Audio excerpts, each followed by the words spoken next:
Alô, irmãos, eu gravei um vídeo lá na igreja, um estudo que eu dei sobre a eleição de Israel, a eleição instrumental e a eleição da igreja, a eleição salvífica. E várias pessoas assistiram e compartilharam e também levantaram perguntas. Hoje, então, eu coloquei aqui a minha estrelinha de Davi, escrito Sião em hebraico, e me preparei rapidinho aqui para apresentar algumas coisas para vocês, tirando algumas dúvidas. Israel é o povo de Deus para sempre? Sim. No sentido instrumental, que eu já expliquei, é o povo de Deus para sempre. Por quê? Olha só, dá uma olhadinha aí na sua casa, leia o texto de Jeremias 31, de 35 a 37. É bom você lembrar que quando Jeremias escreveu isso, Israel estava em total rebeldia contra Deus, negando as palavras dos seus profetas, rejeitando a obediência à lei de Moisés. Era um povo rebelde, tanto que Deus trouxe o exílio babilônico sobre eles. Agora veja o que o Senhor diz a Jeremias nessa época de apostasia, de rebelião contra ele. Ele fala assim sobre Israel. Veja Jeremias 31, versículos 35 a 37. Eu vou ler para vocês para facilitar. Fala assim: assim diz o Senhor, que dá o sol para a luz do dia e as leis fixas, a lua e as estrelas para a luz da noite, que agita o mar e faz bramir as suas ondas. Senhor dos exércitos é o seu nome. Se falharem estas leis, ou seja, a lei que faz com que o sol dê a luz de dia, as leis fixas dadas à lua e às estrelas, se falharem essas leis fixas diante de mim, diz o Senhor, deixará também a descendência de Israel de ser uma nação diante de mim para sempre.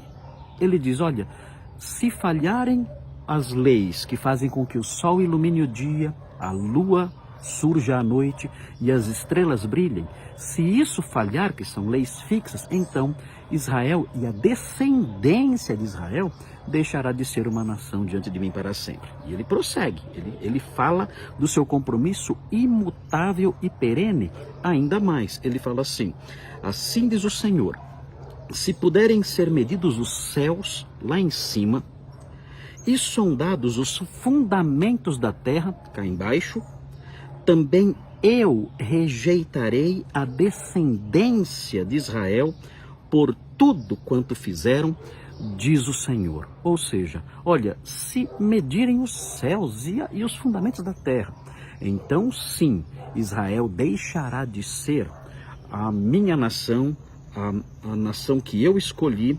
Eu rejeitarei a descendência de Israel para sempre. Queridos, isso significa, é uma linguagem bastante vívida e colorida para destacar o seguinte: não importa o que aconteça. Não importa o que aconteça nos céus e na terra. Não importa a rebelião de Israel. Não importa a rejeição de Israel. Não importa a apostasia de Israel. Nada disso importa. O fato é que Deus se comprometeu pelo seu nome, pela sua santidade, pela sua palavra, pelas suas alianças. Ele se comprometeu nesse aspecto, que Israel seria uma nação, a nação dele, diante dele, protegida dele, eleita por ele para sempre. Não tem como isso mudar, nem mudando as leis do universo isso vai mudar. E veja que isso, alguns falam, mas isso aí era Velho Testamento. Queridos, é imutável, não tem como mudar. Veja Romanos 9, de 1 a 5, olha só isso aqui, é demais. Veja, fala assim, digo a verdade em Cristo, não minto, testemunhando comigo no Espírito Santo a minha própria consciência. O que Paulo vai falar agora, ele vai falar depois que Israel rejeitou o Messias. Olha o que ele fala. Tenho grande tristeza e incessante dor no coração, porque eu mesmo desejaria ser anátema, separado de Cristo por amor de meus irmãos, meus compatriotas segundo a carne. Olha o que vem agora. São israelitas, pertence-lhes a adoção, Paulo diz, eles ainda são adotados.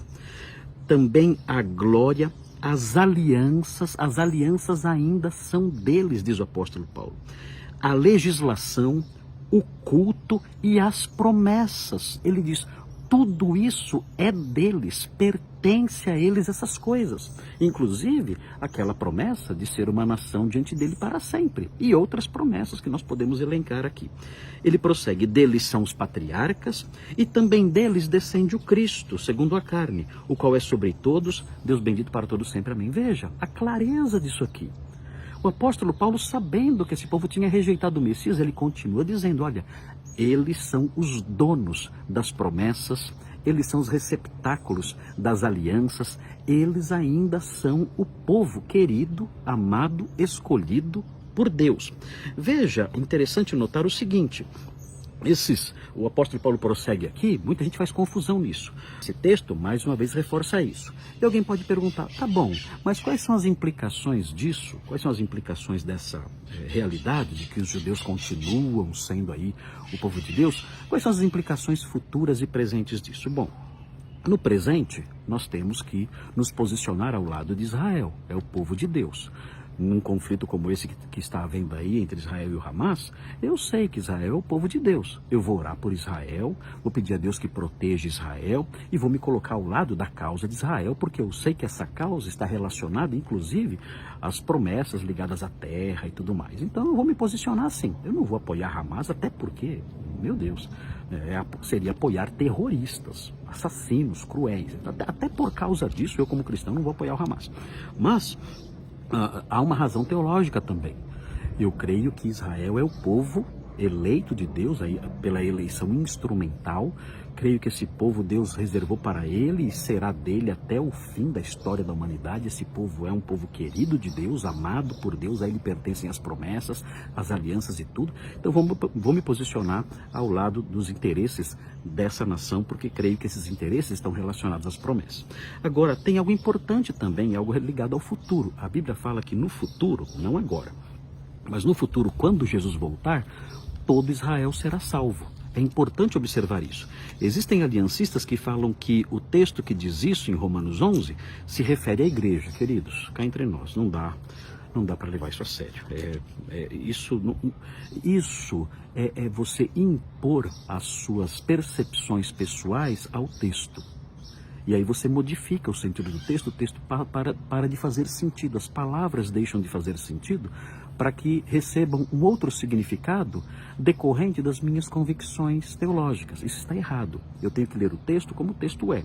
A Bíblia diz em Romanos 11, 25 a 29, a Bíblia diz que a geração que vir o Messias voltando, essa geração vai se converter, vai se arrepender, e então todo Israel será salvo. Agora não, agora nós sabemos, eu já expliquei naquele outro vídeo, agora nós sabemos que veio endurecimento em parte a Israel. Muitos rejeitaram o Messias, estão perdidos.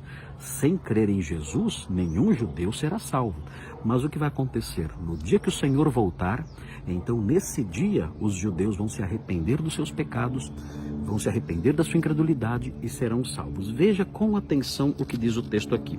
Romanos 11, 25. Eu vou ler para facilitar. Diz assim: porque não quero, irmãos, que ignoreis este mistério, para que não sejais presumidos em vós mesmos, que veio endurecimento em parte a Israel, até que haja entrado a plenitude dos gentios. Ok, então o endurecimento é em parte e é temporário, até que haja entrado a plenitude dos gentios. O que é plenitude dos gentios? Não sabemos ao certo. Alguns falam que é o número de eleitos gentios que vão se completar.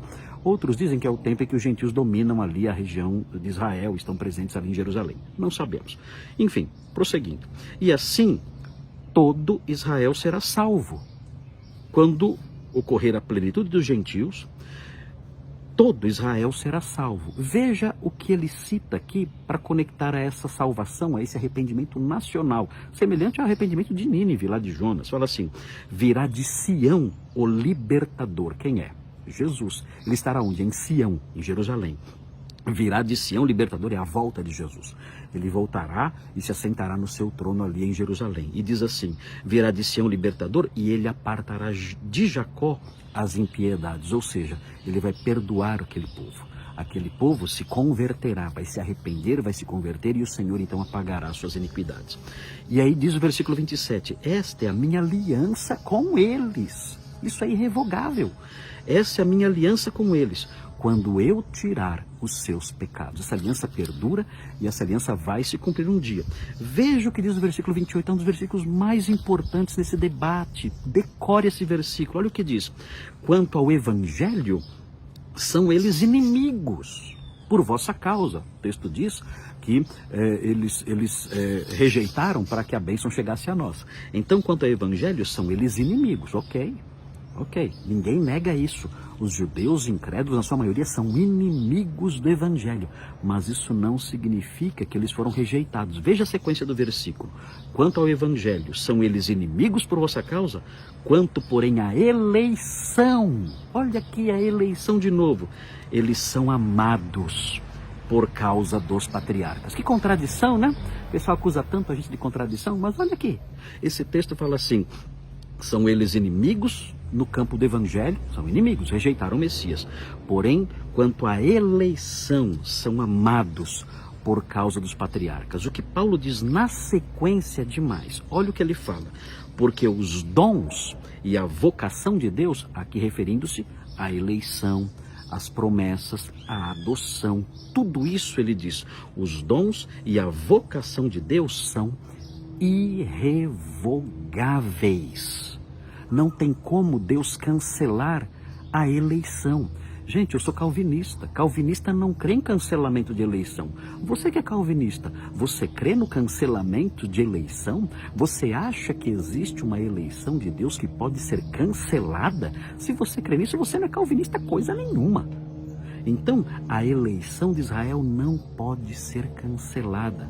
Os dons e a eleição de Deus, os dons e a vocação de Deus são irrevogáveis, e isso envolve a eleição mencionada no versículo 28. No versículo 28 é dito, eles são amados por causa dos patriarcas. Não podemos mudar isso, isso é irrevogável, é dom de Deus, é eleição de Deus, é vocação de Deus. Não tem como isso ser revogado. Eles vão se converter então? Vão. Leia depois na sua casa. Eu vou ler agora, vai. Já o nosso vídeo já passou bastante, mas eu vou ler agora mesmo. Veja aí o que diz Zacarias 12:10. Veja, leia na sua casa o capítulo 12, 13 e 14 de Zacarias, para você aprender escatologia. Zacarias 12, 13 e 14 é demais, porque dá detalhes específicos sobre o dia da vinda do Senhor e outras coisas. Veja aqui Zacarias 12:10. Olha o que vai acontecer quando Jesus voltar em Jerusalém. Fala assim: e sobre a casa de Davi e sobre os habitantes de Jerusalém derramarei o espírito da graça e de súplicas. Olharão para aquele a quem traspassaram. Quem é? Para quem eles vão olhar? Para aquele a quem traspassaram. E olha o texto diz assim: e pranteá-lo-ão como quem pranteia por um unigênito, e chorarão por ele como se chora amargamente pelo primogênito. Vão se arrepender quando olhar Jesus e as suas feridas, as marcas da cruz, o fato de ele ter sido traspassado, vão olhar para isso e vão chorar arrependidos por causa disso. Veja também Mateus 23, olha só isso, Jesus falando sobre a sua vinda. Mateus capítulo 23, versículo 39. Vou ler rapidinho aqui, tem que acabar o nosso vídeo. Nosso vídeo está ficando muito comprido. Mateus 23, 39. Fala assim, olha Jesus falando aqui. Declaro-vos, pois, que desde agora já não me vereis, até que venhais a dizer. O que eles vão dizer quando virem Jesus? Olha o que eles vão dizer. Bendito que venha em nome do Senhor. Eles não vão rejeitar mais o Messias. Quando eles virem Jesus de novo, eles vão dizer, bendito o que vem em nome do Senhor. Eles vão se converter e todo Israel será salvo. Então Israel é sim o povo de Deus. Compre a sua estrelinha de Davi, coloque no peito, ore por Israel e acolha com docilidade essas verdades bíblicas. A eleição de Deus, a vocação de Deus, a adoção de Deus, as promessas de Deus, as alianças de Deus são irrevogáveis. Forte abraço, Deus abençoe todos vocês. Tchau, tchau.